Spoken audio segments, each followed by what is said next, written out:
a los amigos de la Asociación de Grupos por esta invitación, esta situación de poder compartir con colegas la experiencia inédita que estamos viviendo, lo cual hace mucho más urgente y necesario el diálogo entre psicoanalistas, psicólogos y toda la gente relacionada con el mundo psi. Es un momento de alguna manera privilegiado para interrogar los pormenores de nuestra práctica. Oscar Mazzotta decía que en todo lugar donde circule la palabra, un psicoanalista tiene lugar.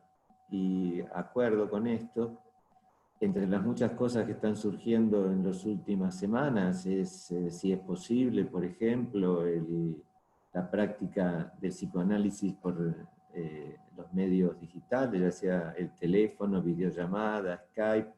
Hay toda una discusión por demás interesante.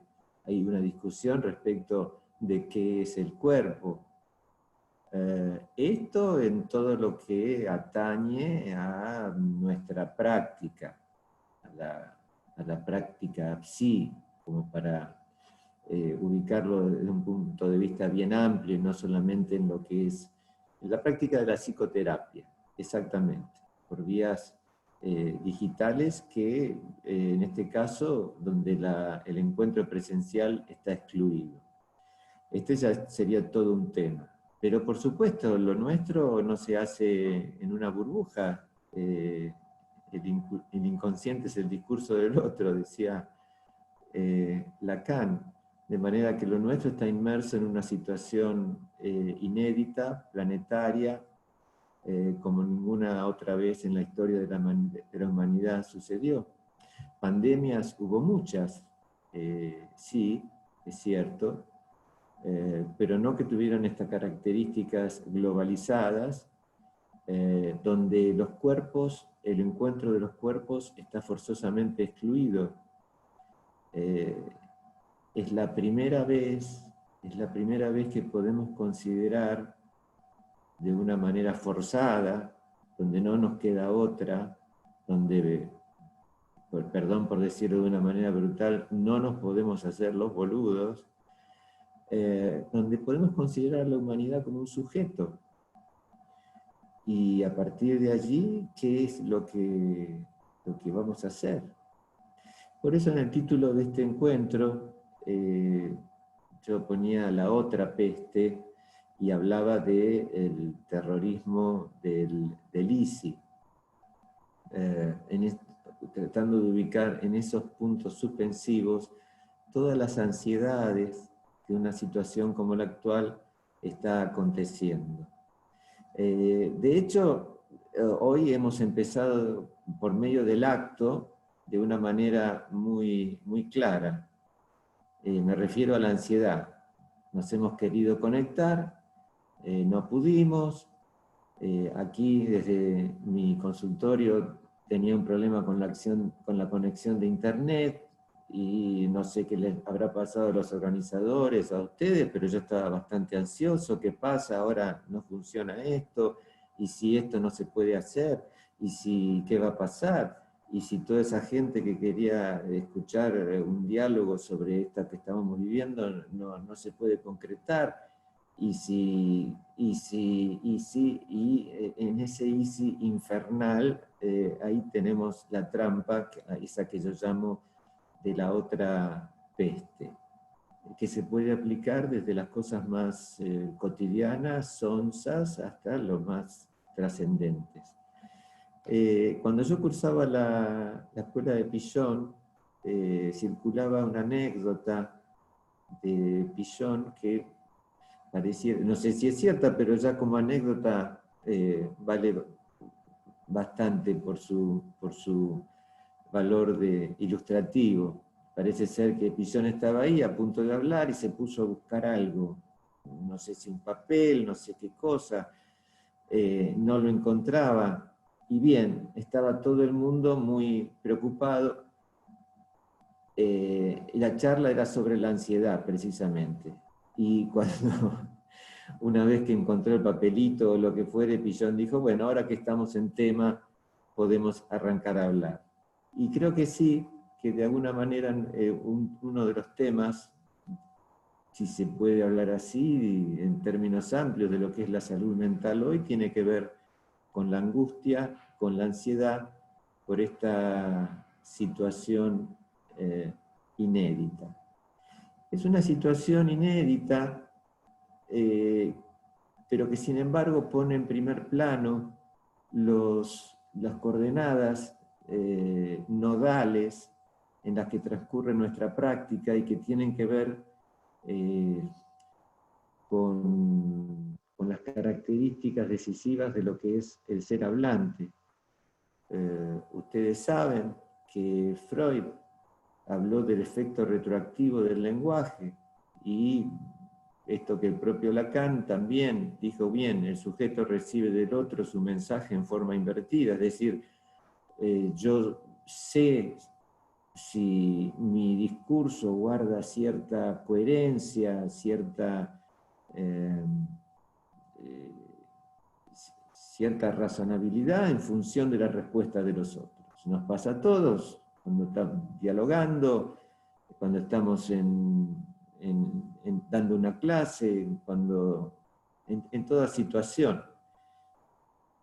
Sin embargo, hoy por hoy, en virtud de estas, estamos en una suerte de suspensión, no sabemos qué pasa con el otro. Estamos mediatizados por los medios digitales, tal como sucedió hoy, tal como en este momento me está sucediendo a mí, que no sé, no los puedo ver, veo a 2 o 3 personas nada más, al resto no los veo, no sé qué les pasa.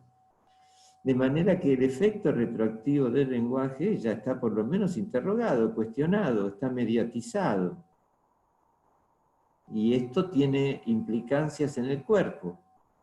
Tiene implicancias en el cuerpo por lo que tiene que ver con la angustia. Ustedes saben que los seres hablantes preferimos tener un monstruo delante antes que no saber qué es lo que va a pasar.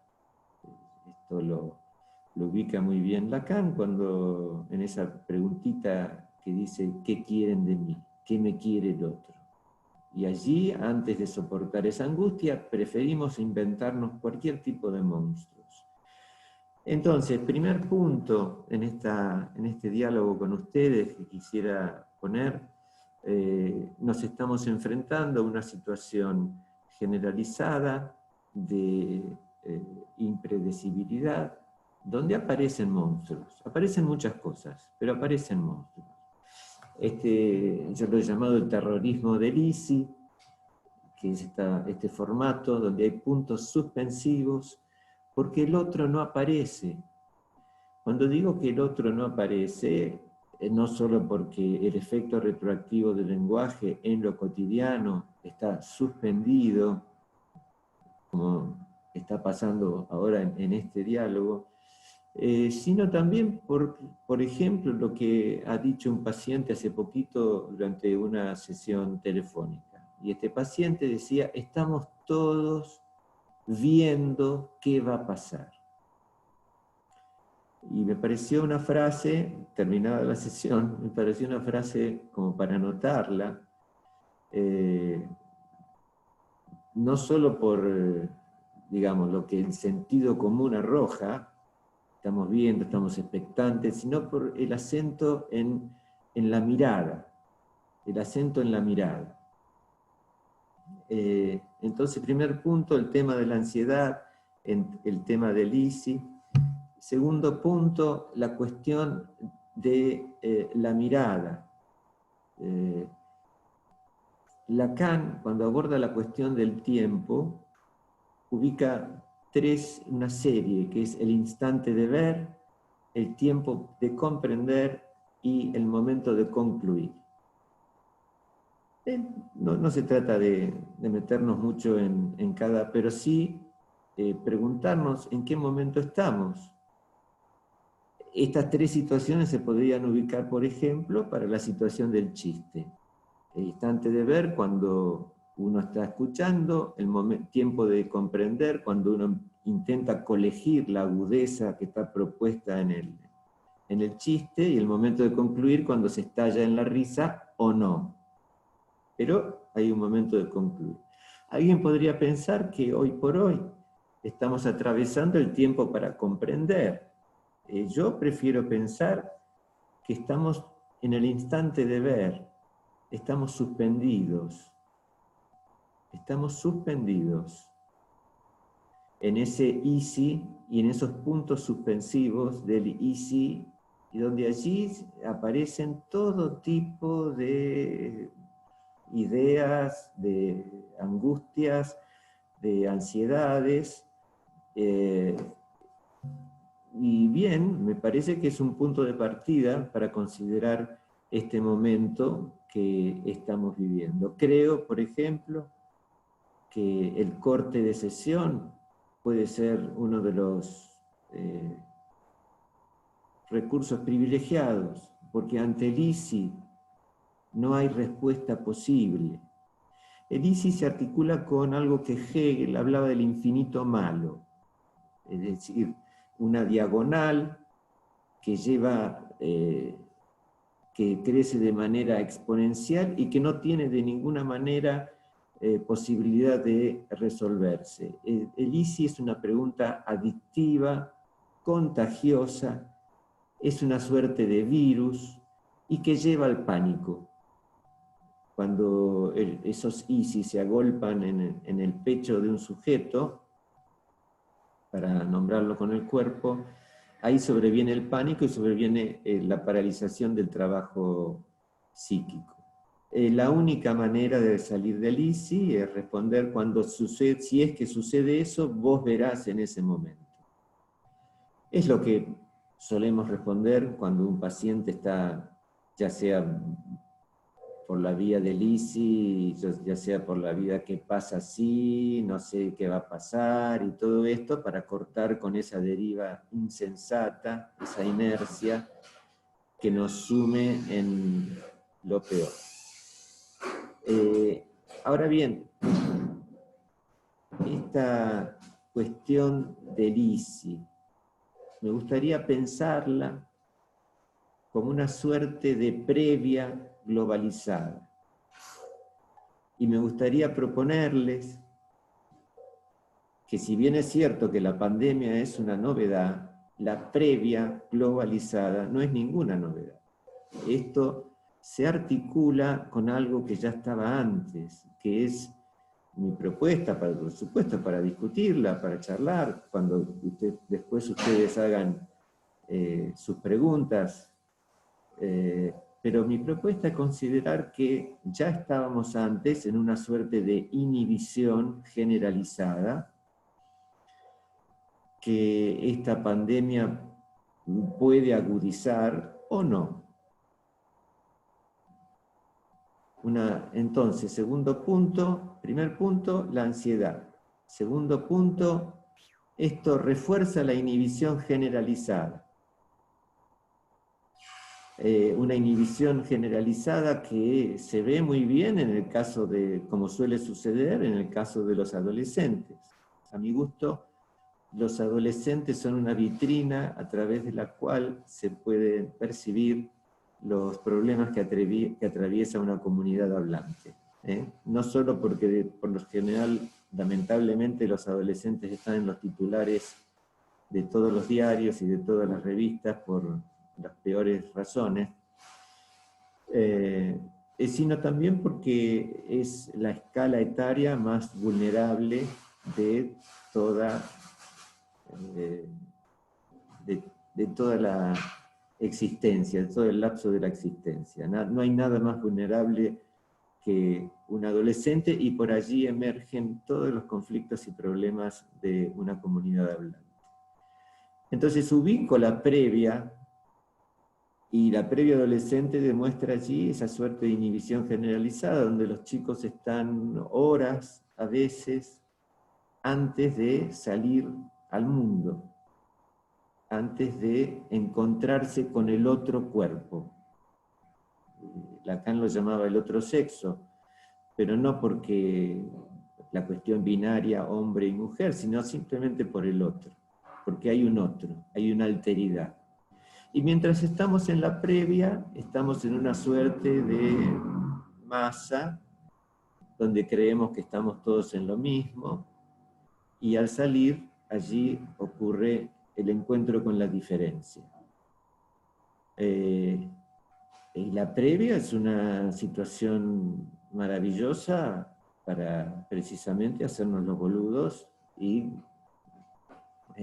tomar alcohol durante horas y antes de el encuentro. No porque en la previa no sucedan cosas, sucede de todo, ya sabemos, pero no es lo mismo estar adentro de la casa, a veces en el dormitorio de papá y mamá, para luego enfrentarnos al mundo. Tengo la impresión de que estamos en una suerte de previa. Hace poquito, durante una entrevista telefónica, me hablaba un paciente de lo preocupado que estaba, a pesar de que decía que no la estaba pasando mal adentro de su casa. Pero el problema de él era la previa, las preocupaciones. De manera que le propuse hacer una enumeración de preocupaciones. Preocupación. Preocupación por si te quedás sin plata. Preocupación por si te enfermas. Preocupación por si el señor que estornudó en el súper tenía el virus. Todo es una serie de pre. Le dije, bueno, estás re-pre. Mis fantasmas me indicarían que yo hubiera asociado con represión, con represo. Él asoció con prescindente, y de allí toda una serie de un despliegue de su fantasma respecto a su temor a quedar excluido. Lo señalo porque me parece que fue dentro de este ámbito un ejemplo de... Fue una sesión, en este caso, fue una sesión exitosa. Esto no es, por lo menos en mi experiencia, no sale todos los días, pero en este caso salió. Y de alguien que pudo olvidar la cuestión de lo que trae la televisión, de lo que trae toda esta cosa en la que estamos inmersos, para meterse en su propio virus fantasmático. En este caso, el temor a quedar excluido y las significaciones que para esta persona adquiere el temor a quedar excluido. ¿Por qué esto es importante? Porque es a partir de allí que un sujeto puede salir del ISI, que puede salir del pre, que puede salir de esta tontería neurótica de quedar instalado, paralizado, en el instante de ver. Una vez más, tal como les decía, tomando estos tres tiempos lógicos que propone Lacan. Me parece que estamos, cuando un sujeto logra ubicar su virus fantasmático frente a esta situación, frente a esta contingencia, porque la vida es así, es una suerte de contingencia, por más que nos resistimos, y tiene la chance de empezar a pasar, de acceder al acto y hacer algo frente a esto, salir de la previa. Me gusta pensar que esta otra peste, como les he propuesto considerar en el título de esta conferencia, es una creación del lenguaje. Y alguien podría decir, pero ¿cómo puede ser? Acá hay una peste real, un virus que ha irrumpido, por supuesto. Por el otro lado, esto ya estaba anunciado, pero no solo anunciado por Bill Gates, que en el 2015 tuvo la lucidez de decir que iba a venir una pandemia a partir de la cual todo iba a ser, iba a haber un antes y un después. En todo tipo de lectura fantástica, literatura, sí, conjeturas filosóficas y demás, estaba la aspiración o la amenaza de algo, de una invasión extraterrestre, de una pandemia, de algo que en definitiva ubicara a la humanidad como un sujeto. Por primera vez ubicara a la humanidad como un sujeto. Esto como un fantasma. Y ustedes saben que nuestra vida psíquica se alimenta de la fantasía y del fantasma. Freud habla del masoquismo primordial y que ese fantasma, sí, efectivamente, tiene una raíz masoquista, sin que esto suponga ser el masoquista, ese señor, la caricatura excéntrica de un señor que, no sé, le dice pegame y llámame Marta. No, no, tenemos una tendencia a sufrir. Y que el momento de máxima angustia es cuando el fantasma se realiza, cuando aparece en la realidad objetiva, como dice Freud, algo de lo fantasmático. Esto es lo que nos está sucediendo ahora. Aparece algo que estaba en nuestra fantasía. ¿Qué sucede cuando viene un sujeto al que se le realizó el fantasma? Ya sea para bien o para mal, porque también hay fantasías que son las fantasías de encontrar la mujer de mi vida y esa que finalmente llega y que de repente esa que nunca había accedido, que se había mostrado propicia para aceptar una invitación, te dice que sí, y la angustia que eso, ¿y ahora qué voy a hacer? Cuando se realiza el fantasma. Y efectivamente, cuando se realiza el fantasma, a partir de allí no hay nada, es un antes y un después. Es un momento privilegiado en un análisis donde el que me quiere cobra una realidad concreta. Esto es lo que estamos atravesando ahora. Cada sujeto lo llevará a su manera, como pueda. Habrá distintas manifestaciones de esto, pero si lo pensamos, Lacan dice, no hay colectivo sino como un sujeto de lo individual. Es el momento donde podemos pensar a la humanidad como un sujeto, nunca antes, nunca antes. Entonces, tenemos primero la situación de la ansiedad, la inhibición generalizada que les propongo pensar como producto de esa inhibición, y este momento donde se realiza el fantasma, donde el gran temor se ha concretado y va a haber un antes y un después en la historia de la humanidad. Me gusta pensarlo así.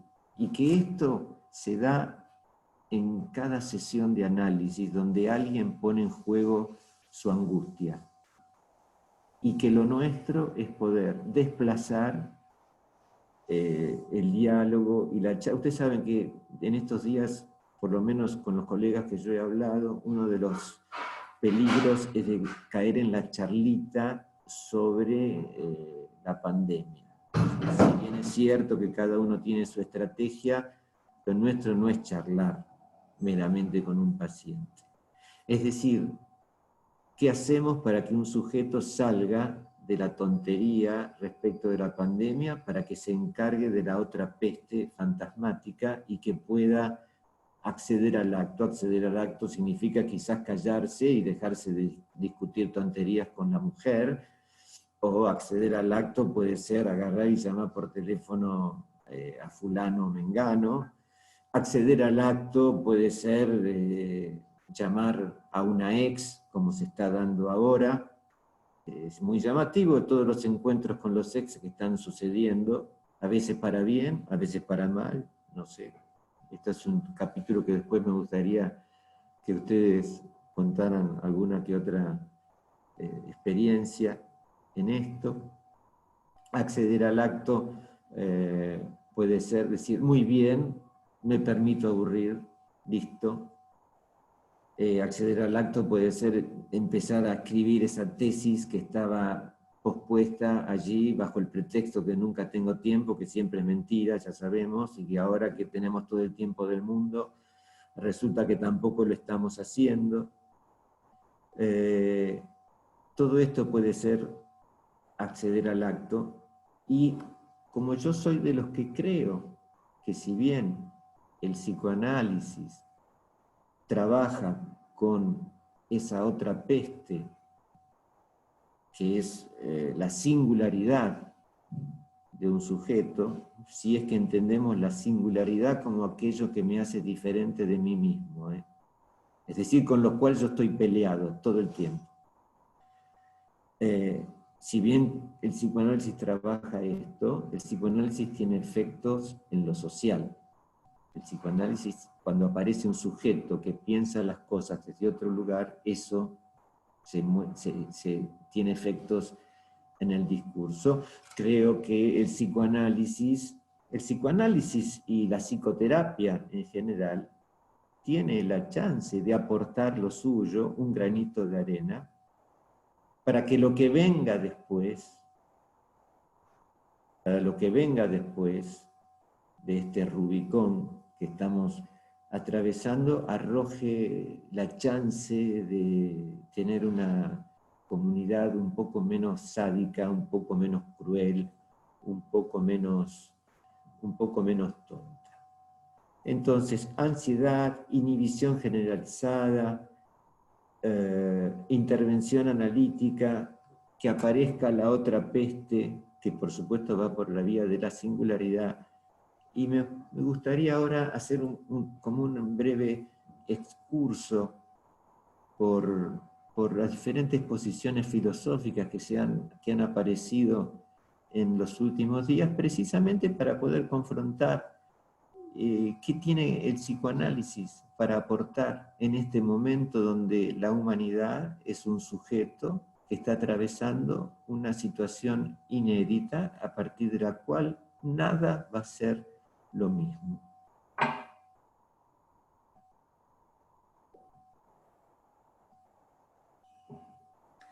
No sé si han tenido oportunidad de leer, de escuchar los diferentes filósofos.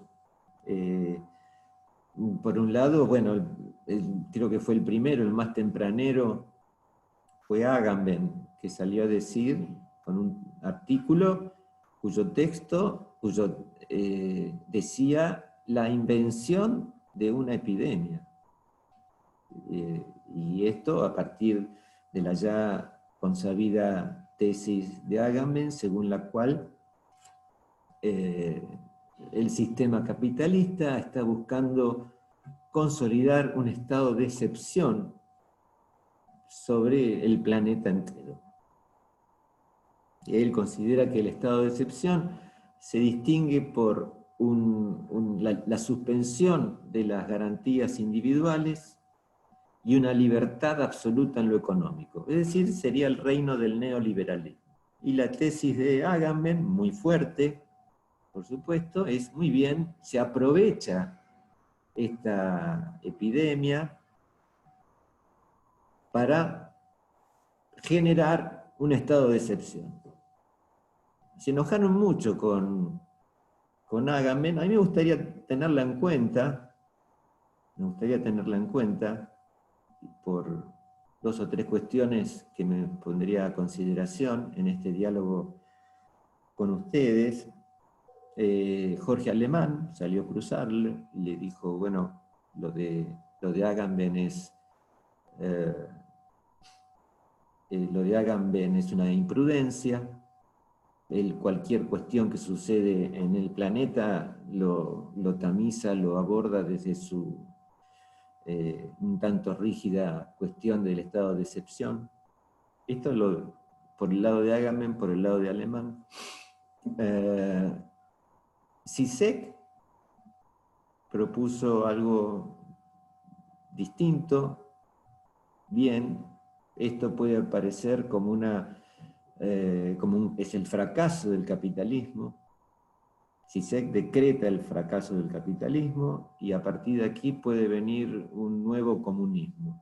Y si no entendí mal, dentro de lo que plantea Zizek, un comunismo que puede ser un poco oscuro.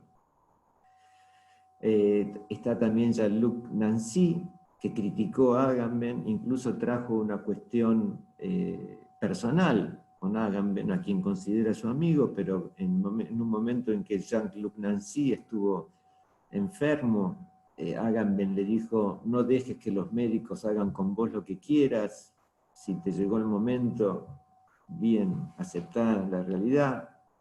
Y Nancy dijo: menos mal que no le hice caso, que dejé que los médicos hicieran lo que quisieran conmigo y por eso puedo estar vivo.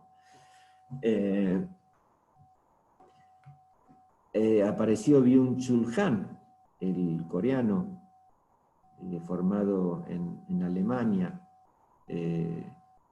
muy temeroso del avance chino, y con muy buenas razones. Y lo que básicamente propone, dice Byung-Chul Han, es: caramba, ¿qué es eso de que se muere el capitalismo? ¿Qué cosa más ridícula? El capitalismo después de esto se reconvierte y va a estar más fuerte todavía que nunca. Bueno, toda una serie de consideraciones muy ricas que me parece que vale la pena tenerlas en cuenta. Pero la verdad, yo prefiero, y precisamente, no tanto por una cuestión personal, sino creo que la posición analítica es la de dejar ese espacio, ese vacío abierto donde no sabemos. El no sé es el mejor compañero del analista porque le da lugar al otro para hablar. Y ustedes saben muy bien que hacernos los boludos en la sesión a algunos no nos cuesta, pero es importante porque le da la chance de que hable el otro, y allí cuando estamos hablando demasiado sabemos que hemos pisado el palito y nos estamos saliendo de nuestro lugar. Prefiero pensar que dejar libre ese lugar, porque ese lugar libre, abierto, donde está el vacío, donde no sabemos, donde está lo impredecible, si podemos convivir con eso, entonces tenemos la chance de acceder al acto, de hacer algo, de trabajar para que lo que venga sea, si quieren, un poco menos malo, depende desde qué lugar lo pensemos, o quizás, no sé, una sociedad un poco menos loca, un poco menos insensata. Me parece que este es el horizonte que la psicoterapia tiene que apuntar, que es el mismo, es la misma estructura, la misma posición que adopta cuando tenemos un sujeto, o cuando tenemos un grupo, o cuando tenemos una pareja, porque nosotros trabajamos con parejas, trabajamos con familias, trabajamos con grupos, o trabajamos con un sujeto, y lo que tenemos que eliminar es, o por lo menos mitigar, o por lo menos interrumpir, o por lo menos cuestionar, es ese terrorismo del ISI que nos lleva a pensar, lleva a crear esos monstruos. Las discusiones filosóficas son materia del psicoanalista. No podemos estar ajenos de sujetos que se distinguen, bueno, por su capacidad para enunciar, tramitar, dialogar por medio de la palabra situaciones extremas como las que hoy estamos atravesando. Entonces, nuevamente, ansiedad, inhibición como un diagnóstico, la previa globalizada como una escena donde yo les propongo pensar una escena fantasmática, la posibilidad de hablar de la otra peste, que es la peste fantasmática, que vía el lenguaje afecta al ser hablante, y la posibilidad de que dejemos un vacío donde no sabemos, pero que eso nos permite acceder al acto, y cada uno desde su perspectiva política o lo que fuere, trabajar para que lo que venga sea algo mejor. Hace poquitos días estaba releyendo algo de Nietzsche, está en Zaratustra, en la parte de amor al prójimo, y donde Nietzsche deja en claro que es mucho más importante, que es más originario, es más radical el tú que el yo. Y dice de una manera genial que a través del tú se constituye el yo. Que en ese tú que uno le arroja al prójimo, uno se crea esa imagen a partir de la cual cierto amor egoísta se puede constituir.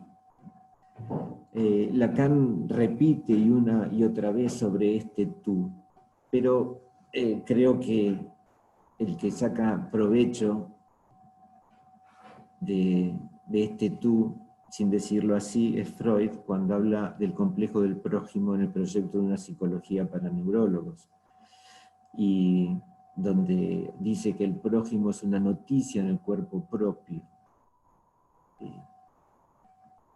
Yo no sé cómo no se habla más de esto, de esta... No sé si Freud tenía claro todas las resonancias, las consecuencias de semejante frase. Él dice que el prójimo se descompone en dos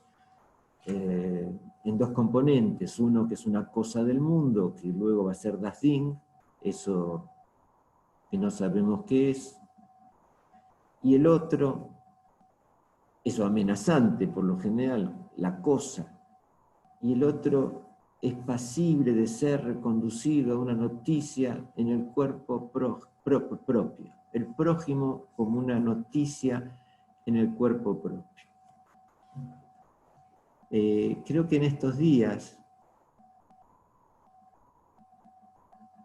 de confinamiento, de aislamiento, más que nunca se pone en evidencia que sí, que el prójimo es una noticia en el cuerpo propio, por esta necesidad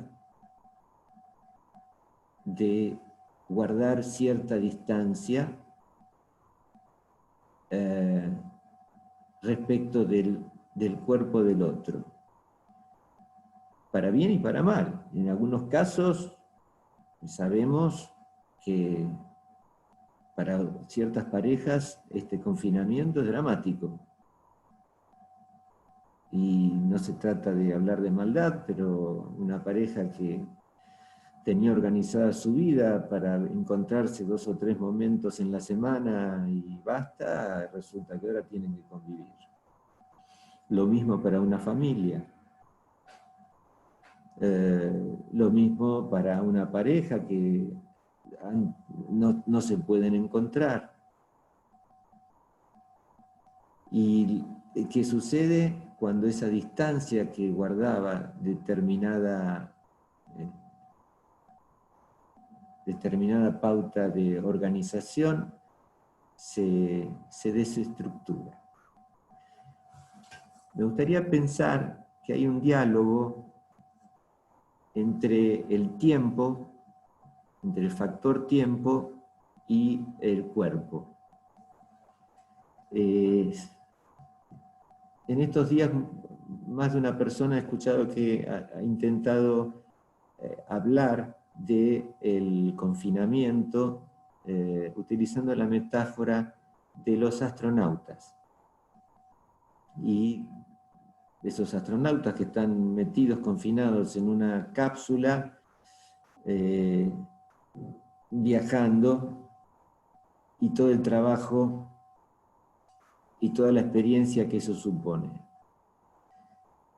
Puede ser, sí, allí hay como toda una diferencia entre lo que es el tiempo, están viajando a velocidades increíbles, y el cuerpo está inmóvil.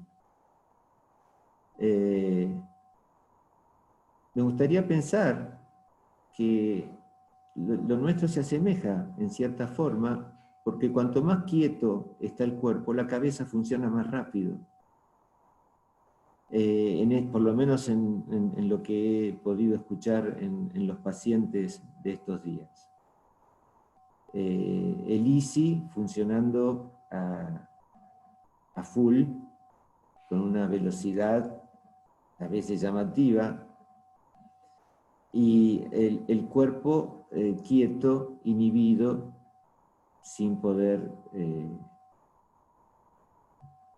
desplegar, en fin, toda la serie de cuestiones preventivas que tenemos las personas para no angustiarnos.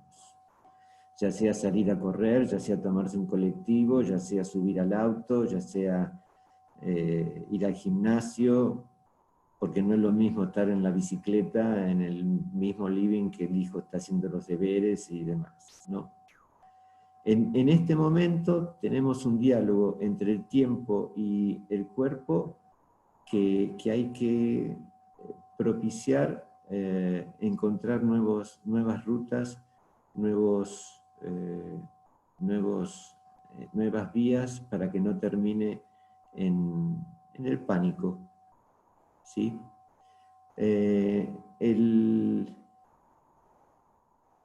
Creo que los sujetos que pueden poner en palabras esta situación entre el movimiento y el tiempo están en la chance de poder salir del terrorismo del ISI. Es allí donde nosotros, los psicoanalistas, tenemos mucho para hacer. No tanto por darle charla y de ponernos a hablar en términos de charla, sino de poder permitirles acceder al acto y armar otra estructura de tiempos y de movimientos. Una última cosita, ya estamos cerca de la 1, caramba, cómo se pasó. En esto del tiempo, me gustaría comentarles, antes de dar paso a las preguntas, algunas cuestiones llamativas que me preocupan. Me preocupa, por ejemplo, que el reconocimiento social, o cuando se habla del reconocimiento social a los profesionales de la salud, se hable solamente de médicos y enfermeras. Y dicho así, médicos y enfermeras, es decir, para el lado masculino, el saber, el lugar de poder; para el lado femenino, enfermeras, el lado de mera asistencia. Me parece que es un retroceso, que estamos volviendo para atrás, a tiempos anteriores. Primero porque es falso que solamente sean los médicos y las enfermeras, sin dejar de reconocer toda la tarea que están haciendo, pero ¿qué pasa con los bioquímicos? ¿Qué pasa con los kinesiólogos? ¿Qué pasa con los psicólogos? ¿Qué pasa con los musicoterapeutas? ¿Qué pasa con los terapistas ocupacionales? Esto también están poniendo el cuerpo en todo este momento.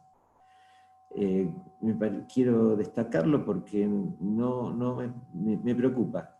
Me preocupa que estemos volviendo a patrones machistas y al poder hegemónico médico, que muchas veces ha dejado a todos estos médicos jóvenes que están poniendo el cuerpo en este momento, que muchas veces los descuidan. Cuando hablo de poder hegemónico médico no estoy hablando de personas, estoy hablando de una cuestión discursiva.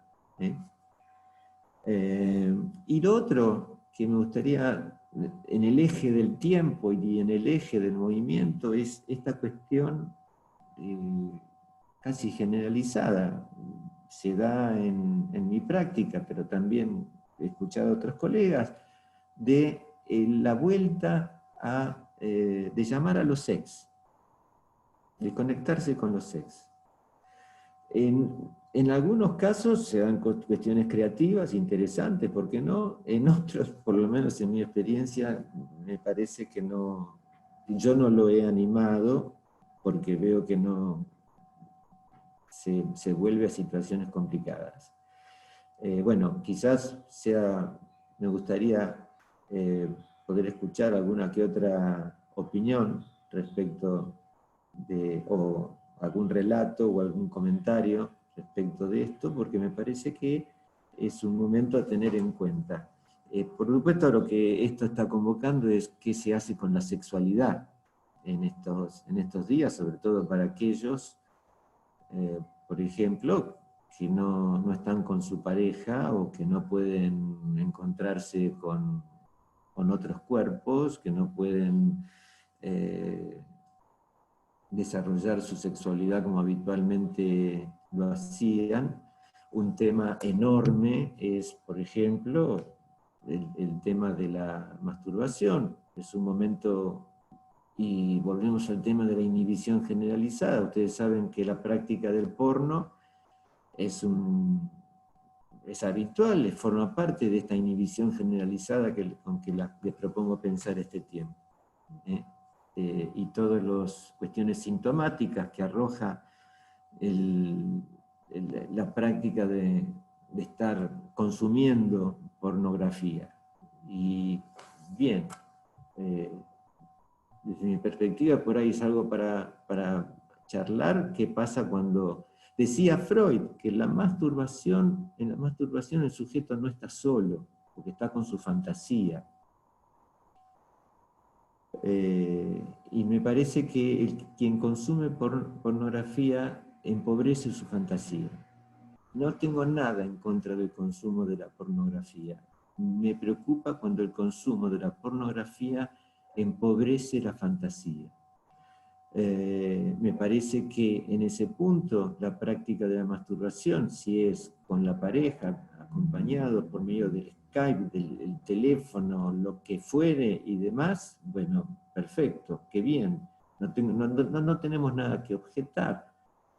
Me preocupa cuando el consumo de pornografía empobrece la fantasía, porque se empobrece en definitiva el deseo. Sabemos muy bien que el deseo se alimenta de la fantasía. Si está esto presente, bienvenido, no tenemos nada que objetar. Y bien, bueno, no quería dejar de mencionar esto antes de dar lugar a las preguntas, porque creo que es una de las problemáticas con las que nos estamos enfrentando. Bueno, si les parece bien a los organizadores, podemos dejar lugar a las preguntas. Ojalá que se haya podido escuchar bien.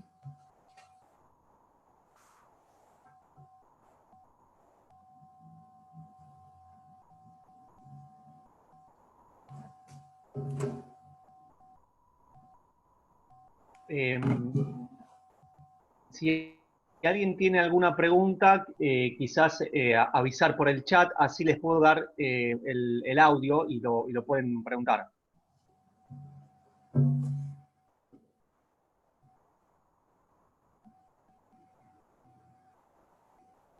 ¿Alguien que quiera preguntar algo?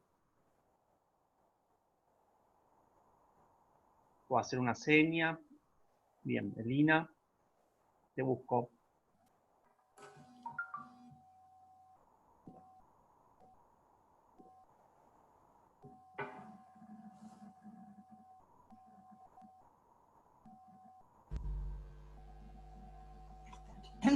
Muchas gracias. Bueno, muchas gracias, Sergio, por tu conferencia o charla. Me ha hecho pensar unas cuantas cosas.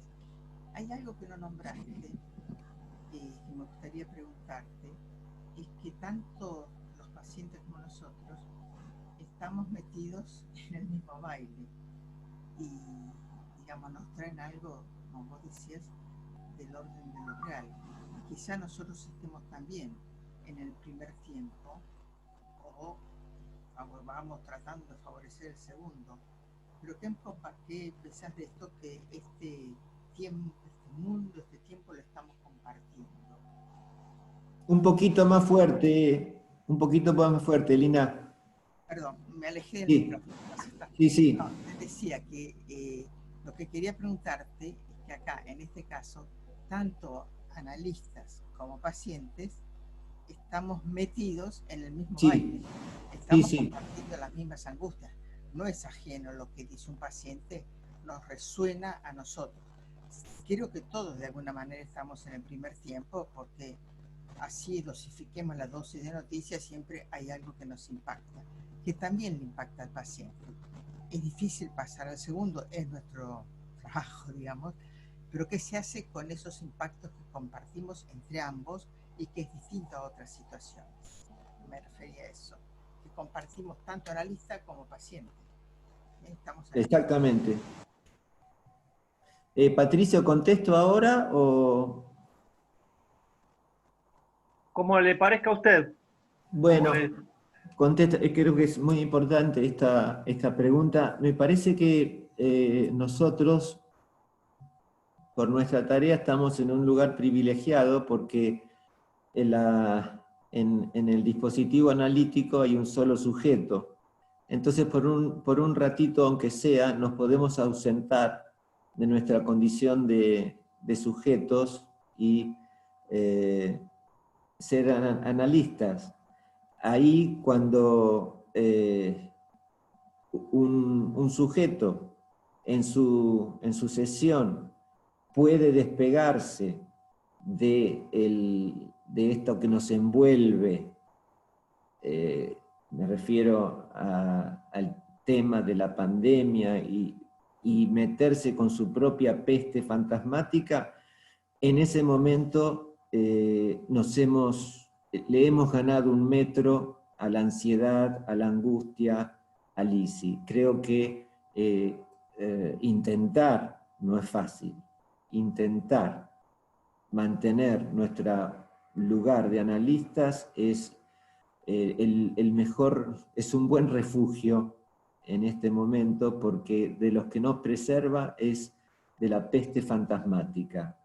El bicho el virus, es absolutamente predecible. El virus es absolutamente predecible, es un bichito de la naturaleza, los científicos ya saben cuál es su recorrido, podrá mutar, esto y que el otro, pero ya sabemos lo que puede llegar a ser. Lo que no es predecible es nuestra peste fantasmática, las tonterías que podemos llegar a hacer, pensar y decidir a causa de este bichito. A mí me preocupa mucho más la peste fantasmática. Y en la medida en que por medio del dispositivo analítico podamos apartarnos de esta peste fantasmática, muy bien, ahí estamos haciendo lo que tenemos que hacer, y con la satisfacción que eso supone, ¿no? Y la ganancia de satisfacción que eso supone para un momento tan complicado.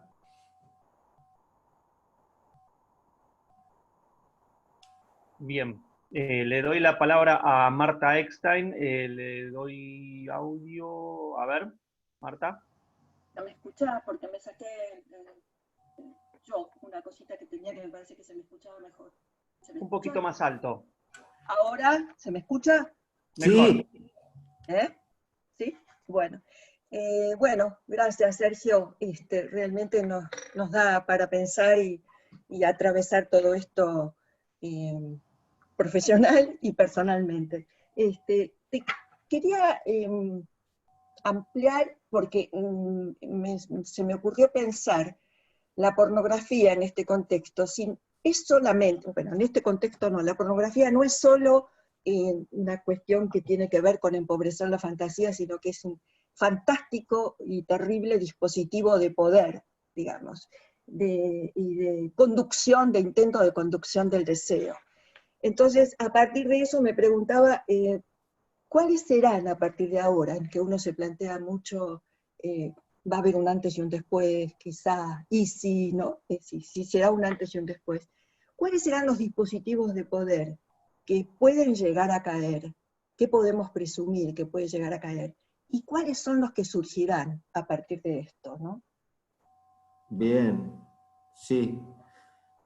Bueno, te comento cosas que he venido escuchando. Por ejemplo, está el temor de que la eficacia que demostró China en el tratamiento de la pandemia tenga consecuencias que finalmente crezcan los estados autoritarios. Y ustedes saben que algunos estados asiáticos cuentan con una big data que les permite tener un control sobre los ciudadanos y que si el planeta gira hacia esto, bueno, a mí no es lo que me gusta. Sobre todo porque en tanto analista sé que el deseo se alimenta de la libertad de la palabra. Si los dispositivos de poder giran hacia ese tipo de cuestión autoritaria, no es deseable. Si seguimos a Byung-Chul Han, pareciera que el capitalismo puede resurgir de una manera más poderosa aún y generar más miseria y más desigualdad.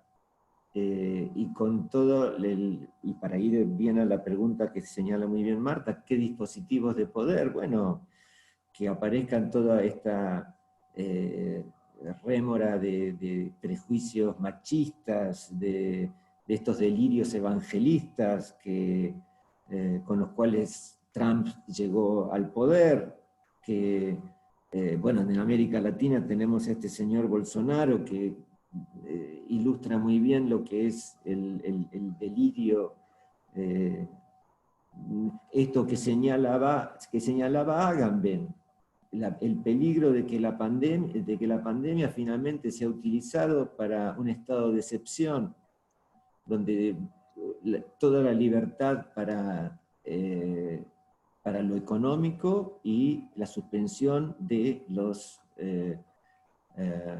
las garantías individuales y por lo tanto de la libre circulación de la palabra. Esto podría ser alguna de las posibilidades de que esos dispositivos de poder se enquisten. También tenemos la chance de hacer algo, y por eso creo que allí es el granito de arena que la psicoterapia puede poner para que las personas salgamos de una paralización y luchemos porque lo que venga sea algo menos malo o algo mejor. En lo personal, a mí me gustaría que los estados o que las sociedades tomen conciencia de que hay cosas que no pueden quedar en manos del mercado. Lo dijo Macron, el presidente francés que viene del palo neoliberal. El presidente Macron dijo, la salud pública y el estado de bienestar son bienes preciosos que no pueden estar sujetos a las leyes del mercado. Lo dijo hace 20 días. Me parece que es muy criterioso esto, es muy criterioso. Por lo menos esto sería para una aspiración, porque sí está el peligro de que lo que venga después sean dispositivos de poder muy, muy enquistados que atenten, por ejemplo, con nuestra práctica, o que el neoliberalismo cobre más poder y entonces las desigualdades se aumenten y terminemos en no sé en qué suerte de locura. Una de mis preocupaciones a propósito de médicos y enfermeras tiene que ver con esto, Marta, de cómo puede ser que veníamos trabajando con un discurso a favor de la diversidad y donde los feminismos estaban, si bien no coinciden con el aspecto, con la perspectiva psicoanalítica, compartimos horizontes éticos con los feminismos, con la diversidad sexual, y ahora aparecen médicos, enfermeras, y La verdad que eso me preocupa. En fin, tenemos mucho para hacer en ese punto para que lo que venga después no sea peor. Bien, le abro el micrófono a Susana Palonsky, que va a hacer una pregunta. Bien. Bueno, Sergio, escuchando muchas de las vivencias de los pacientes en estos días, yo encuentro, digamos, como un paralelismo entre cuestiones del tiempo y el espacio. Esto del tiempo incierto, de que no se sabe cuándo nada, cuándo vamos a salir de esto, cuándo van a ir cambiando las cosas, me recuerda a lo que Lacan menciona como la carretera principal, como tan necesaria para, digamos, para evitar la psicosis o salir de la psicosis. Una carretera con carteles, ¿no? Que tenga algunas referencias, que diga, bueno, estamos acá y falta tanto. En este momento estamos en una especie de carretera que no tiene carteles, no sabemos dónde estamos, cuánto falta para llegar, digamos, el tiempo y el espacio en esto los veo como asemejándose, ¿no? Entonces, esta situación de carreteras sin carteles y de tiempo sin hitos, es una situación que lleva a la angustia y a vivencias muy arcaicas, muy psicóticas. Entonces pensaba, bueno, ¿cómo nos manejamos, ¿no? La gran pregunta es cómo nos manejamos entre el vacío creativo y el vacío de la nada, de la referencia cero, sin carteles, sin hitos y sin nada. Bien. Sí, la carretera principal, qué suerte que trajiste esto, porque la carretera principal es el sentido común. Y un sentido común que ya venía bastante vilipendiado. No sé si por la ausencia de carteles, pero con muchos carteles. Recién mencionaba la cuestión de la diversidad sexual, los feminismos como carteles que estaban cuestionando la carretera principal del patriarcado, que durante tanto tiempo, bueno, rigió nuestras vidas. Y efectivamente, tal como vos decís, en este momento, esa carretera principal no tiene carteles, no sabemos lo que viene. Hay un concepto que Lacan brinda como 20 años después de la carretera principal, que es el de la perversión paterna. Como suele gustarle a él, hace un neologismo entre padre, y versión, para ese padre que permite la excepción, para ese padre que permite ir por la colectora. Creo que es un tiempo donde tenemos que tomar por la colectora, y para que cada sujeto tome por su colectora los atajos, para hacer lugar a la excepción, la excepción que permite la singularidad. Es decir, el sentido común puede quedar en una cosa o bien autoritaria o bien caótica, depende qué hagamos los sujetos con la colectora. Yo creo que la colectora hoy tiene que indicarle el camino a la carretera principal. Las lateralidades, lo que cada singularidad haga en este momento, va a permitir que la carretera principal no termine en el desastre. La carretera principal es el sentido común, pero la psicoterapia, o por lo menos todo lo que tenga que ver con Freud, tiene un horizonte muy claro, que es el del lazo social.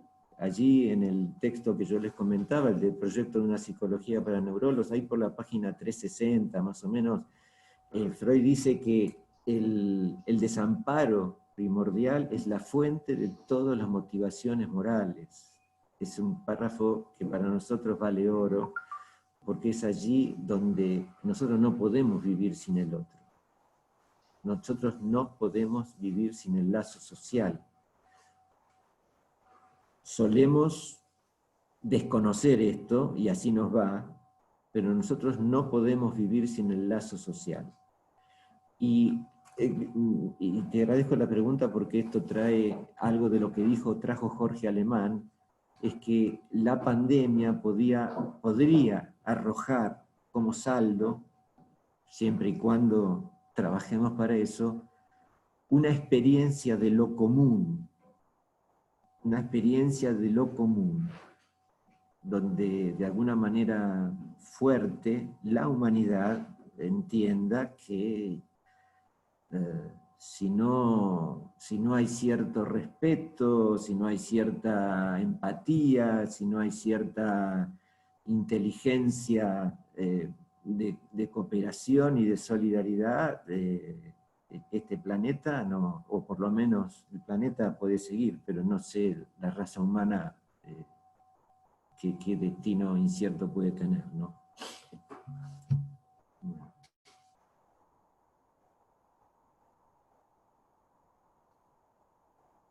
Acá, sí. Sí, la frase del proyecto, esto está en el... Dice Freud que la fuente de todas las motivaciones morales, es el desamparo primordial. El desamparo primordial en el que nace el ser humano. Marta, creo que es página 361, 362, lo podés ubicar, está por ahí. Y que para nosotros es todo un norte esto, porque es cierto lo que traía Susana, la carretera principal está muy amenazada, no sabemos, no hay carteles, pero para nosotros el norte está, o la orientación es esa. Y sobre todo hoy que en virtud del aislamiento de los cuerpos. Los cuerpos pueden estar aislados, pero los sujetos podemos experimentar esa dimensión de lo común.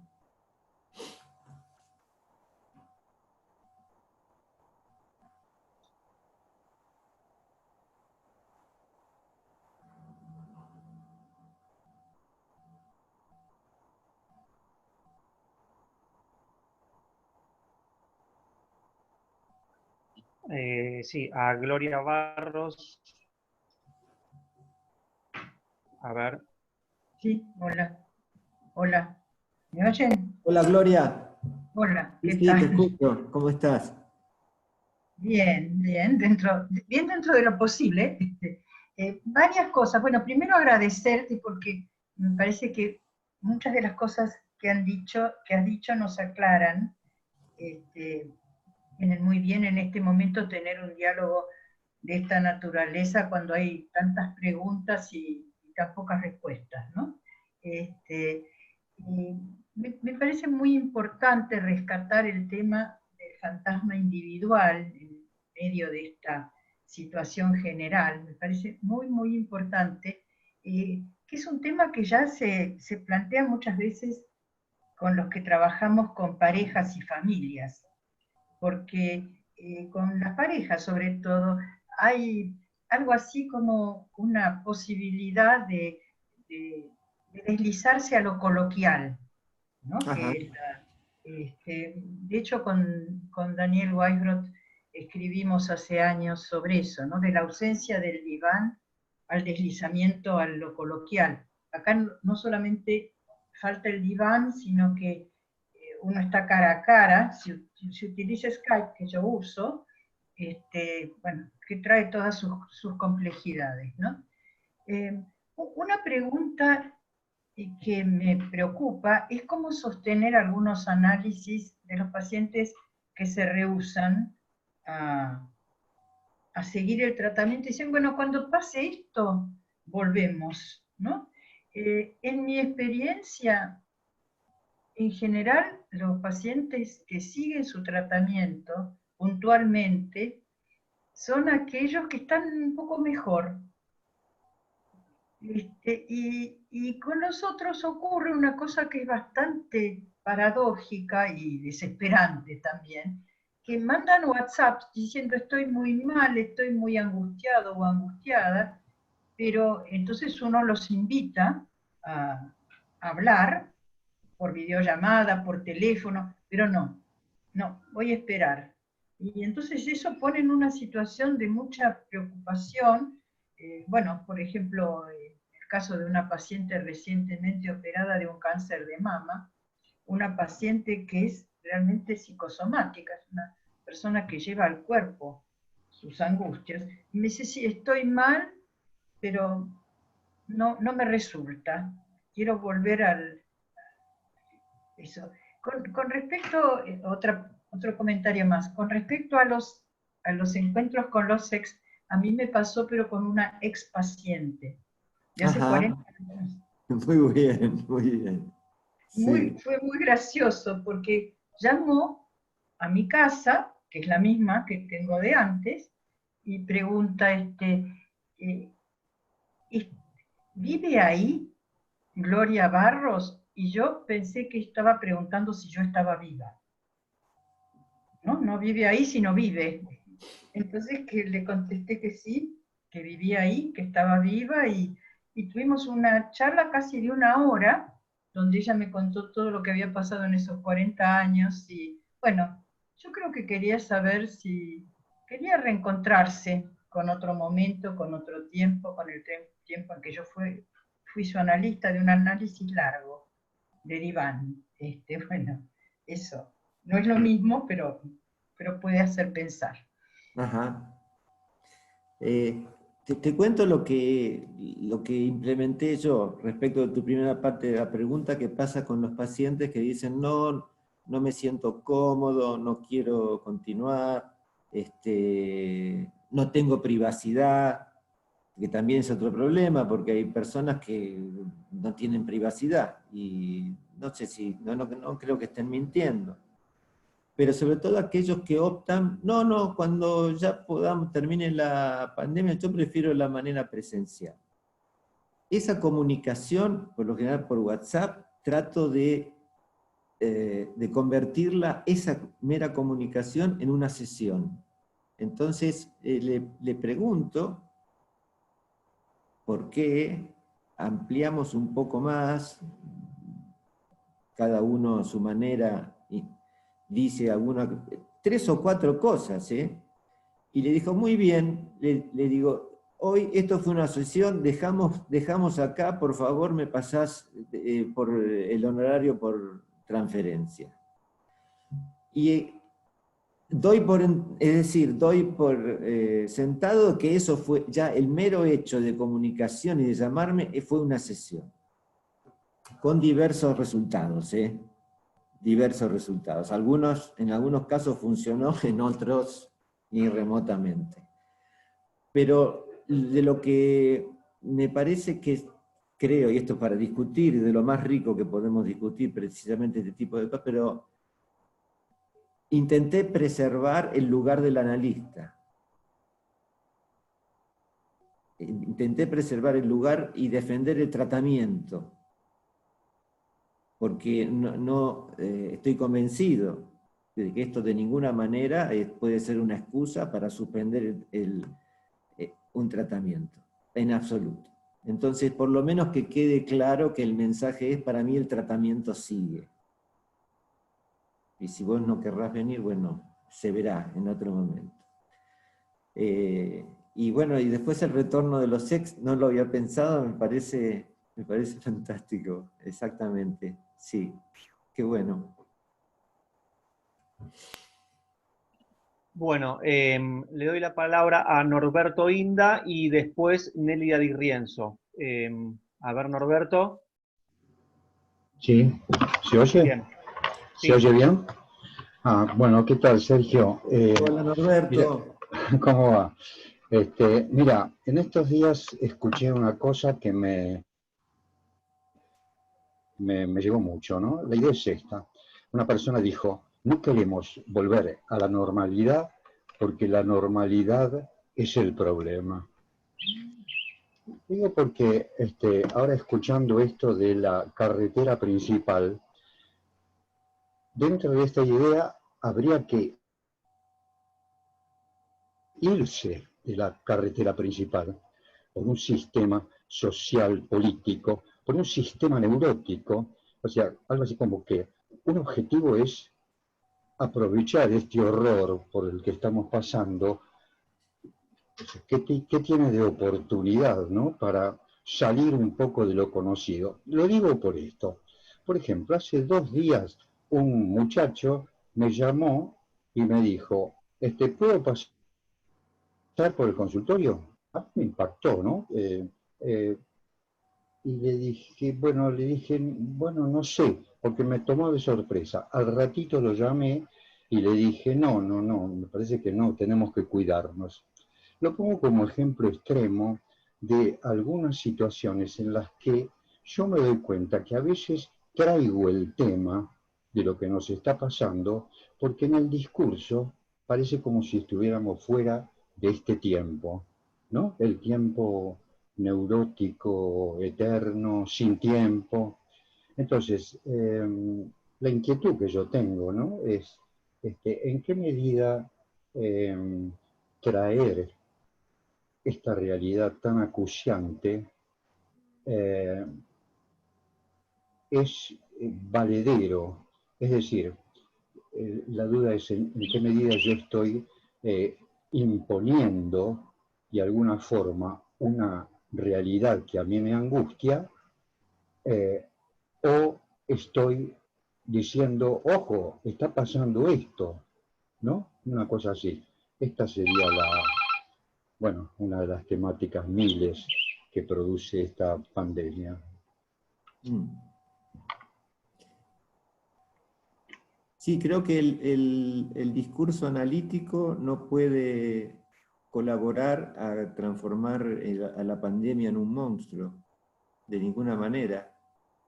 El discurso analítico tiene que apuntar a señalar los monstruos que crea la tontería neurótica. Y en todo caso, señalar la insensatez de la carretera principal por la que andamos. Cuando hablaba de las colectoras, es precisamente que en todo caso el discurso analítico, la intervención analítica tiene que propiciar que los sujetos propongan, encuentren otras vías que no sean las soluciones neuróticas ya conocidas. Acá nos tenemos que preocupar de que nuestras intervenciones, sobre todo nuestras intervenciones en la polis, en los textos, en las radios, donde fuere, no sean iatrogénicas. Salir a meter miedo, cuando en realidad ahí estaríamos alimentando la otra peste. Y en ese punto me parece que lo decisivo es preservar que hay algo que no sabemos y que eso puede jugar a nuestro favor.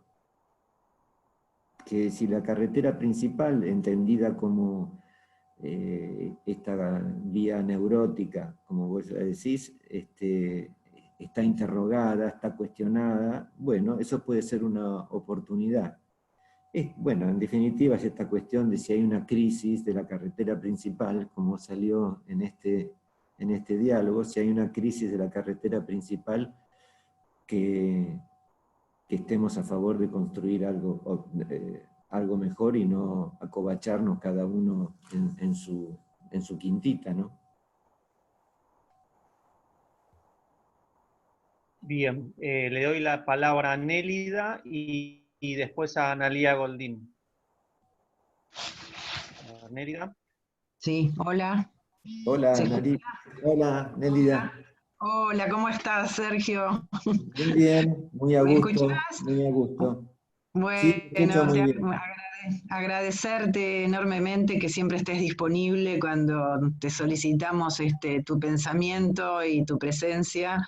no importa de qué manera, si de esta o de la presencia física. Y la verdad que nada, te queríamos agradecer un montón que hayas estado disponible para el día de hoy, ¿sí? No, gracias a ustedes.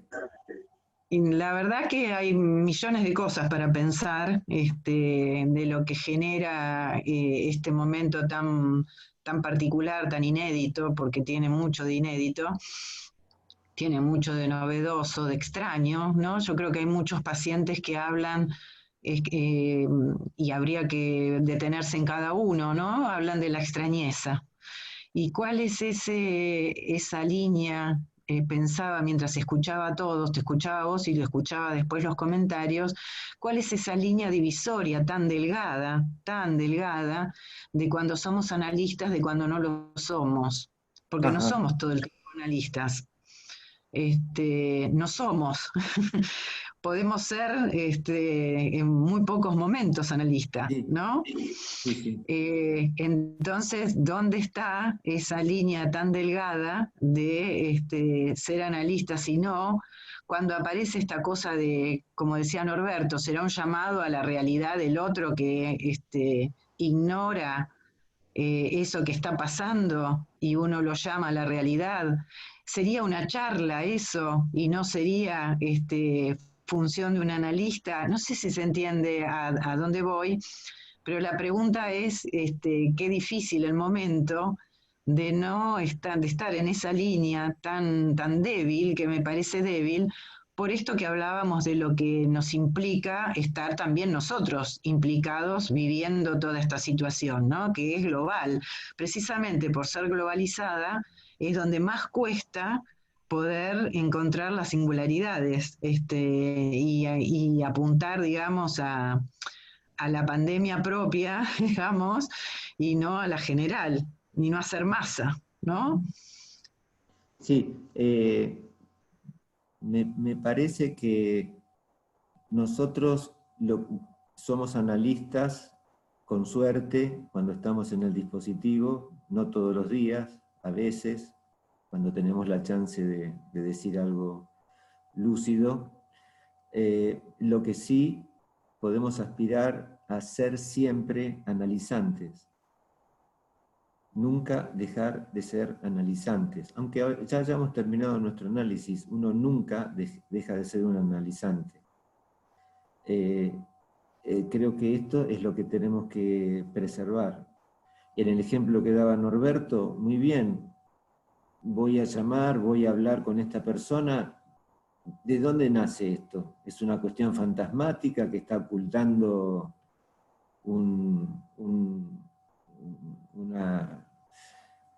mi narcisismo? ¿O quizás sea otra cosa? Es cierto, nunca vamos a estar seguros. Es más, si estamos seguros, lo que estamos seguros es que estamos bien neuróticos. Pero el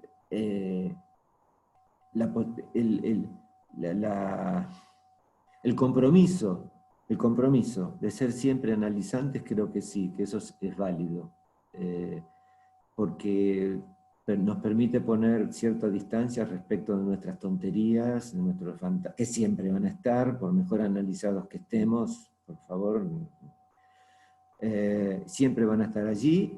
Si podemos poner cierta distancia respecto de esto, entonces hagamos lo que hagamos, va a ser algo que no va a contribuir a la tontería generalizada. Y es un tiempo, a propósito también de la pregunta de Norberto y de la tuya, es un tiempo para la invención, es un tiempo para que se nos ocurran variantes. Si hay sujetos que, de hecho, a un sujeto se le puede decir, a vos te molesta la intervención por teléfono, muy bien, hablemos por mail. Quiero que me escribas tal y tal cosa, y implementamos el mail. Digo, algo que se me ocurre ahora, podría ser muchas cosas. Pero lo que no podemos dejar nunca de ser aquellos que estamos comprometidos en esa práctica es la de ser analizantes. Y el analizante, para nosotros no nos da lo mismo levantarnos una mañana y tener un sueño en la cabeza, por más que no tengamos un analista ya, que no tenerlo. Y ese sueño lo pensamos, lo desmenuzamos, lo charlamos con algún colega. Seguimos siendo analizantes, me parece. Bien, Analía, ahí tenés el micrófono. Gracias, Patricio. No, yo me quedé con esta carretera principal y el abismo que produce una carretera sin carteles. Y compartir la emoción que siento con la cantidad de andamiajes que están apareciendo para que por lo menos parezca que esa carretera tiene algún cartel en el costado, ¿no? Desde grupos barriales, grupos vecinales, ayudas de digamos, de lugares que aparece, hasta incluso a veces salgo al balcón y veo a los chicos de Globo repartiendo cosas.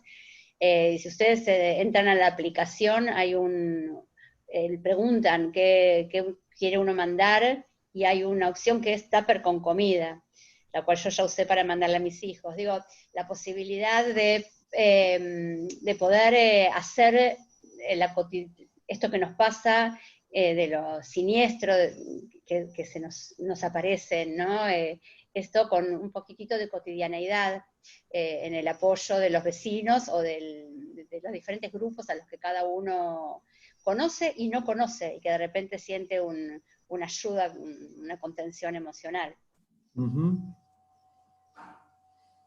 Me gusta esto de siniestro que traes, porque Burke, que hablaba del gusto, hablaba del horror deleitoso, y lo siniestro tiene algo de horror deleitoso. Y allí donde nos atrapa lo deleitoso, entonces nosotros, para un analizante, precisamente tiene que saber que esto puede pegotearnos en lo peor. El horror tiene algo de deleitoso, exactamente.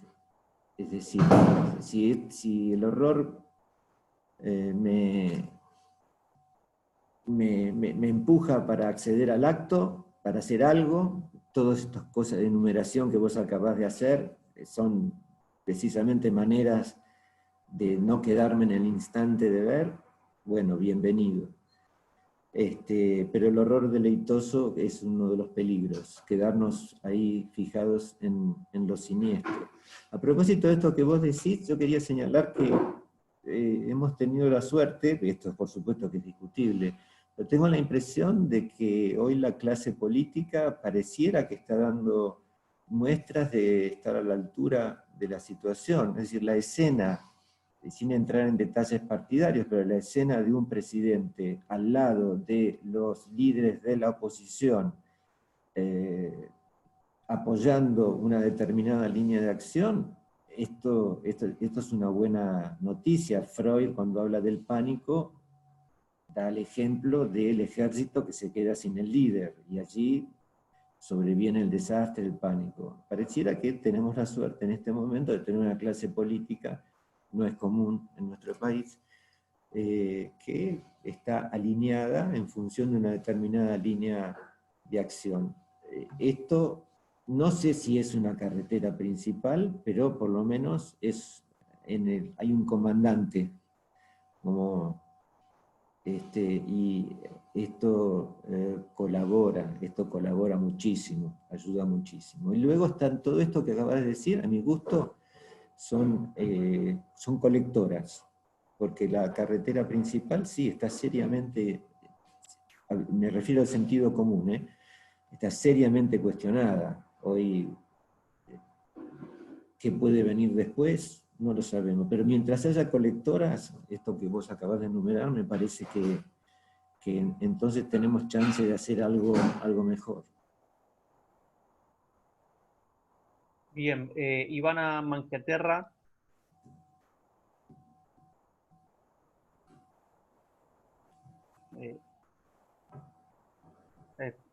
Espera que todavía no hay audio. Fíjate si abajo a tu izquierda podés destilar. Listo. ¿Ahora? Ahí va. Bien. Bueno, gracias, Sergio. Y gracias a Hola, todos Ivana. los compañeros acá que se sumaron. ¿Cómo va? Nada, yo me quedé pensando un poco en esta metáfora que traías, bueno, no metáfora, pero ¿no? Esta escena de los astronautas, del cuerpo quieto y la cabeza, ¿no? Andando. Y me preguntaba un poco, bueno, del cuerpo quieto, del cuerpo inhibido, y me preguntaba, bueno, los efectos, ¿no? Los efectos de este cuerpo, que muchas veces se ven o se escuchan en lo que una de las compañeras trajo en relación a las enfermedades que van apareciendo o que ya están, ¿no? en cada sujeto. Y una de las cosas que también pensaba es cierta ruptura del lazo, ¿no? No sé si vieron las noticias de la gente que pone carteles donde no permite que médicos o médicas ingresen a los edificios, como poniendo ciertos límites, esto que contabas vos, Sergio, bueno, si alguien estornuda enseguida, bueno, a ver, pensaba un poquitito de esto, ¿no? De los efectos un poco de cómo queda el cuerpo en este lugar, así como de la inhibición, y bueno, y si no hay algo de esta ruptura del lazo, ¿no? ¿Y si no hay algo? De la ruptura del lazo. Si bien, digamos, hablamos de estas colectoras, hablamos de las formas de conexión, pero, bueno, no sé, se me vino a la cabeza este ejemplo y bueno, un poquito compartir. Sí, me parece que este ejemplo que vos traes es muy oportuno, ilustra muy bien lo que es la exacerbación del individualismo. Lo único que me importa soy yo, es mi casa, mi familia, lo que estamos, ni siquiera mi familia, lo que estamos adentro de estas cuatro paredes, y incluso gente que supongo que a las 21 horas va, aplaude y después quiere echar al médico que está trabajando y poniendo el cuerpo todos los días. Es una locura neurótica en principio, pero es la exacerbación del individualismo. Esto ya estaba previo, me parece que forma parte de la inhibición, uno de los efectos de la inhibición generalizada, de estar absolutamente, es estar también centrado en uno mismo.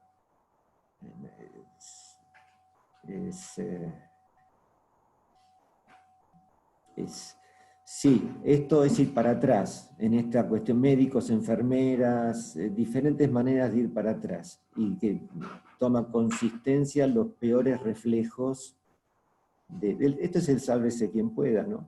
Del cual se ha comentado, y sí, pero creo que no es una novedad. La pandemia es una escena, exacerba muchas de las cosas que teníamos, y que esto pone en primer plano, y que es bueno tenerlo presente porque esto forma parte de nosotros, es decir, aquí nosotros, precisamente los analistas no creemos en los buenos y en los malos, esto forma parte, somos una comunidad hablante, por lo cual, de alguna manera u otra, aportamos todo este tipo de cuestiones, y es bueno que lo traigas porque formamos parte de esto también, ¿no? Lamentablemente.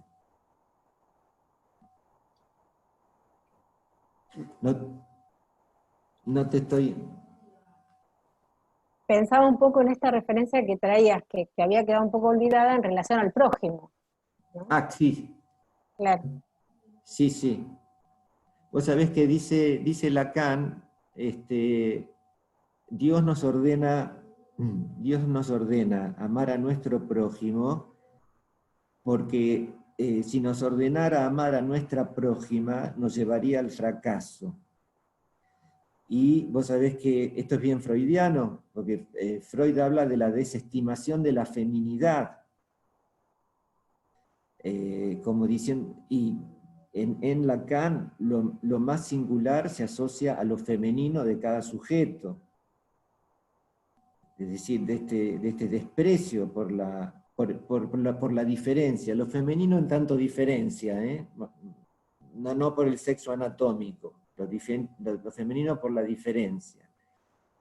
Y allí, con la diferencia, el individualismo no quiere saber nada con la diferencia. De ahí nace el racismo, la xenofobia, o esta tontería, esta canallada de querer echar a un médico que viene a laburar y echémoslo del edificio. Es una locura, ¿no?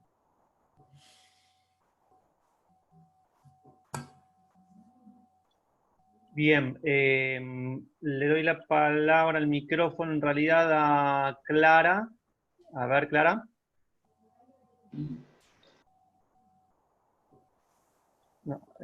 No se escucha, espere. ¿Tiene el micrófono barrado, tachado? ¿Ya? Ahora sí. Bueno, como todos, y me sumo a todos, agradecerle a Sergio esta posibilidad de repensar y pensar lo que nos está sucediendo hoy. Voy a volver a un momento de tu charla que a mí me motivó bastante, que es los tiempos en Lacan. Y estoy pensando en el instante de ver.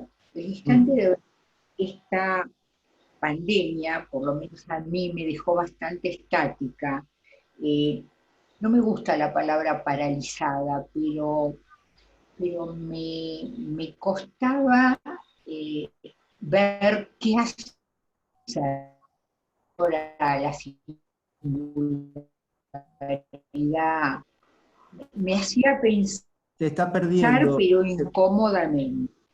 Se perdió el audio, Clara.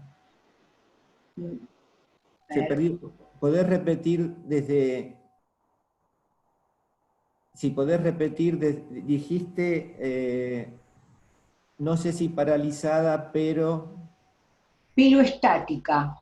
Eso, bueno, desde ahí, por favor, porque se perdió el audio. Dice que no puedo reactivar porque el operador me silenció. Ahí te estoy escuchando yo, ¿eh? Ah, bueno, ok. Entonces, yo pienso que hubo toda una modalidad, un mecanismo, no sé si muy consciente, de tratar de comprender cómo ubicarnos singularmente en esta situación tan rara, diferente, estática, de encierro. Y los caminos eran duros porque ¿cómo se entiende esto? ¿Cómo se entiende a todos y no todo? Cuando uno está con la cabeza de que no todo es así. Pero a todos nos pasó esto. Entonces, yo te diría que para mí una situación singular, que en el momento de concluir, para mí, para un grupo interesante, fue el momento de comenzar. No, el momento de comenzar otras modalidades de conectarnos y de estar en presencia, como estamos hoy, que es muy enriquecedor, y empezar a pensar algo que nos costaba mucho a nosotros, en especial en la asociación, y a muchos de nosotros como docentes, que era lo virtual, y a lo cual decíamos, sí, hay que hacerlo, pero nos resistíamos. Y ahora esta situación nos llevó a que no hay otra posibilidad. Entonces, en lugar de concluir, yo te diría de comenzar. Y vamos a comenzar otra modalidad que no sabemos a dónde nos lleva ni cómo nos lleva, pero que se volvió creativa y que se volvió energizante en este momento de parálisis, podríamos decir, entre comillas. Creo que ahí sí podemos ver, por lo menos yo, ¿no? La idea de oportunidad en la crisis. Creo que el término es chino, hoy están inventando los chinos, que la crisis es oportunidad, bueno, es la oportunidad en la crisis. Sí, acuerdo. Te comento, por ejemplo, hace 20 días creo que fue, cuando yo doy clases en la UCES, y me informaron que tenía que dar la clase virtual, me sorprendí de la negatividad que me agarró, pero para decirlo claro, puteando mal, pero puteando mal, y tuve que tomar una clase virtual y odié a la profesora, a los compañeros que no estaban y todo ser viviente que estaba alrededor.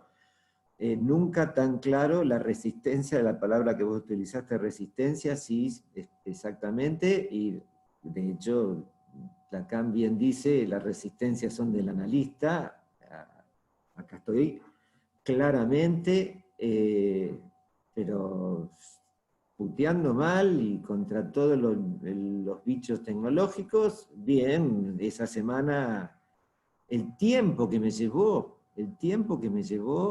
practicar con el Zoom, con el Adobe Connect, mal. Hasta que di la primera clase virtual y la cosa funcionó y ya estamos en esto, y acá, ahora estoy hablando con vos. Sí, y creo que de este punto de vista hemos crecido. Ni hablar de lo que es la relación. Me resistí a seguir molestándole a mi hijo para que me asesore, haga de asesor informático, y entonces me conseguí otras maneras, y en eso he dado un paso adelante. Y sí, es una oportunidad de crecimiento. Hay que hay que soportar toda la resistencia, lo dijiste con todas las palabras, la resistencia, sí, por supuesto. Y la posibilidad de creación que trae. Bueno, ni hablar para aquellos que trabajamos con adolescentes, el hecho de estar un poquito de ser menos analfabetos en las cuestiones del ciberespacio, pero bienvenido, porque esto nos permite más chances de meternos en el mundo de ellos y que nos expliquen, y pescar algo más. Sí, de acuerdo, totalmente. Bien, continúo. Beatriz Itzkovich, a ver, ¿funciona? Hola. Sí. Hola Beatriz, ¿qué tal? ¿Cómo estás, Sergio? Bueno, se escuchó todo muy bien, que fue una de las primeras cosas que vos preguntaste. Agradezco, como todos, tus valiosos aportes. Agradezco que todos nosotros, un día feriado, querramos estar a las 12 del mediodía pensando juntos y compartiendo. Y quería retomar esto que decías de los ex. Lo quería retomar, digamos, desde el reverso, para poder darle más lugar tal vez a lo diverso. Para mi sorpresa, 2 pacientes de 60 y largos años, con parejas estables, no convivientes, decidieron en esta etapa, en esta cuarentena, probar la convivencia. Ajá.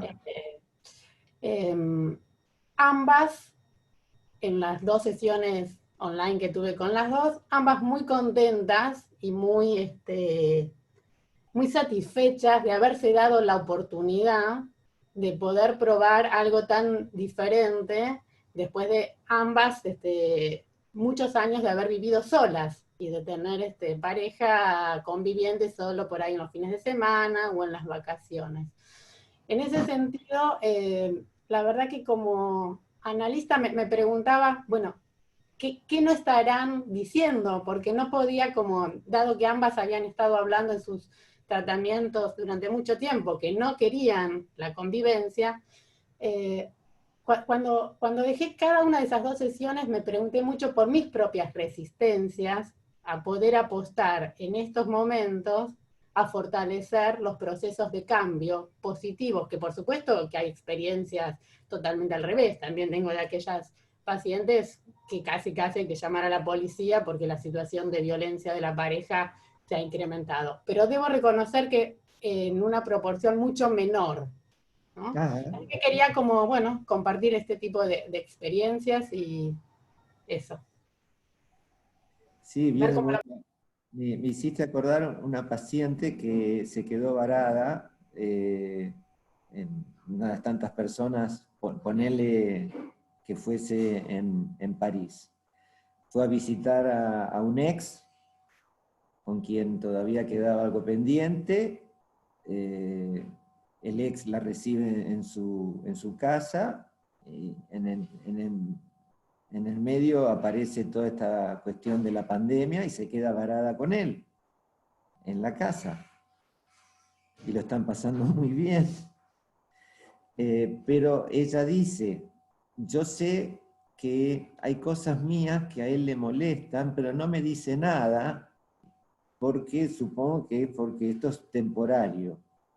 Y bueno, las cosas que te molestan no, yo tampoco se las digo, porque como esto es temporario y demás. Y ahí está la cuestión eminente del tiempo.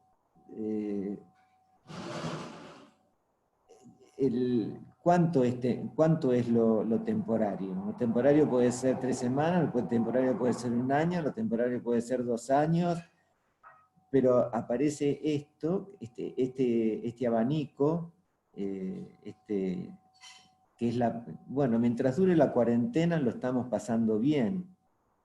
Y realmente intento en esas situaciones de hacer ver que lo decisivo es la posibilidad de ceder, quizás de ceder caprichos y narcisismos absurdos que son los que molestan en la convivencia, porque no sé, quizás en el caso, bueno, las pacientes que vos comentabas lo están pasando bien.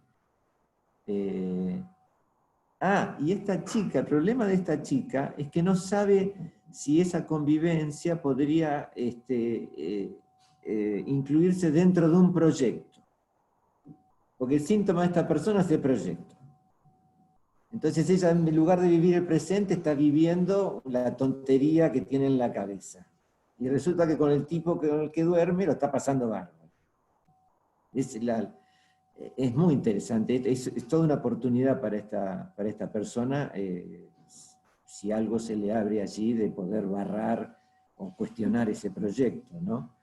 Y muchas veces, bueno, esta es una quizás de las cosas que la pandemia traiga como positivo, ¿no? Esto que traes vos, Beatriz. Sí.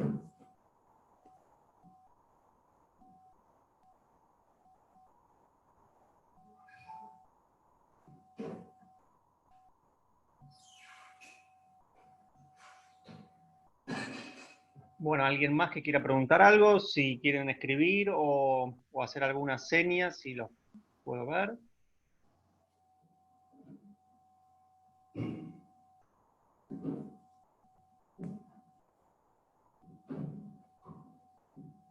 ¿Nadie? Bueno.